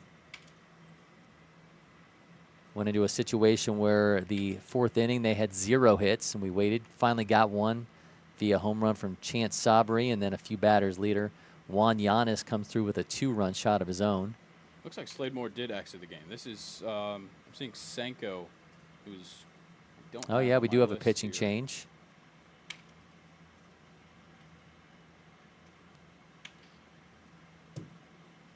Yeah, we don't have a Senko on our roster.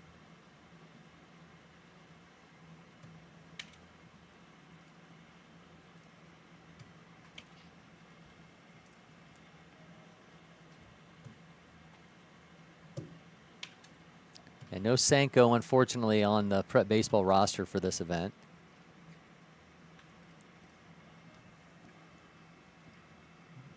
Issues a walk. Oh no, shortstop's not paying attention. There we go.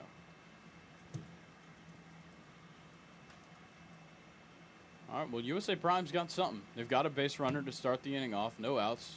Hopefully you can continue to just put something together and set yourself up, set up that top half of the order to make something happen.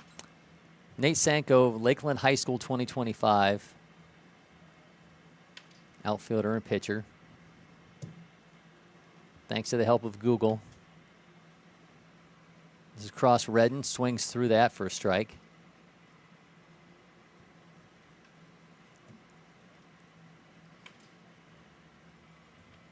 Redden's got a runner on. He's going to be followed by Mason Van Wyck.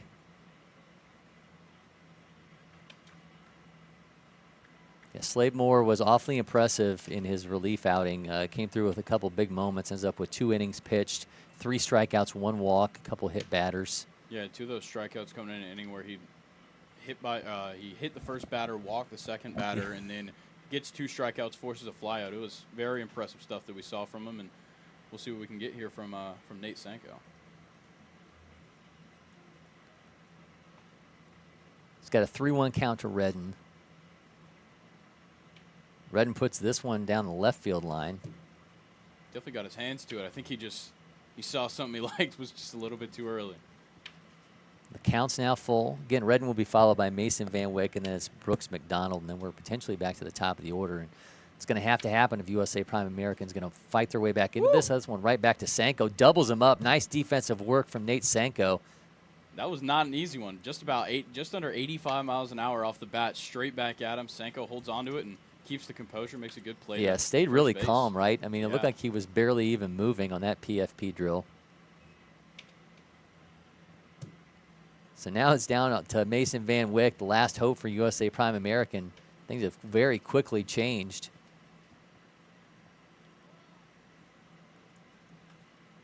It's in for a strike.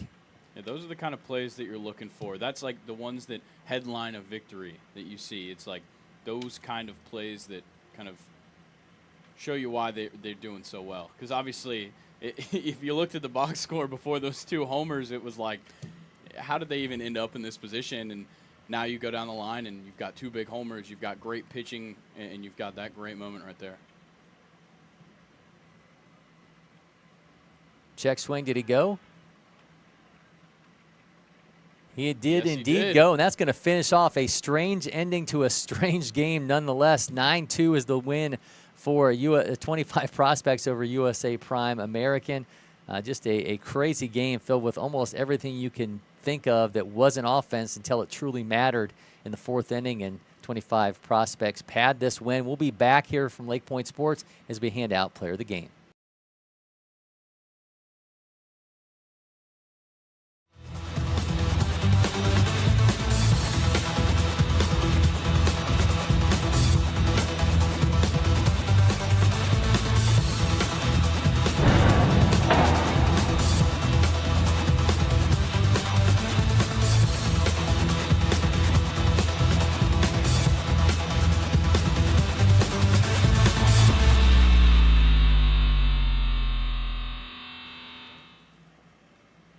Welcome back to LakePoint Sports. Cory McCartney along with Grayson Rosen. A 9-2 win for 25 prospects over a USA Prime American in our game of the day from the 17U National Championship. And Grayson, this game, just an oddity to say the least. We went into the 4th inning and 25 prospects had 0 hits. They get 2 of them that inning, both via the home run. Chance Sabri, Juan Yanis both go yard.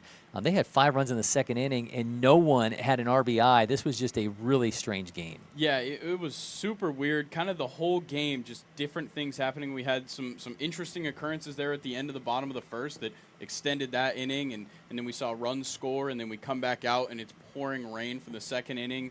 That makes the 2nd inning last forever. The game gets cut down to an hour 30. It was just moment after moment, just changing the course of how this game was going to go, and for 25 prospects, it ended up going their way.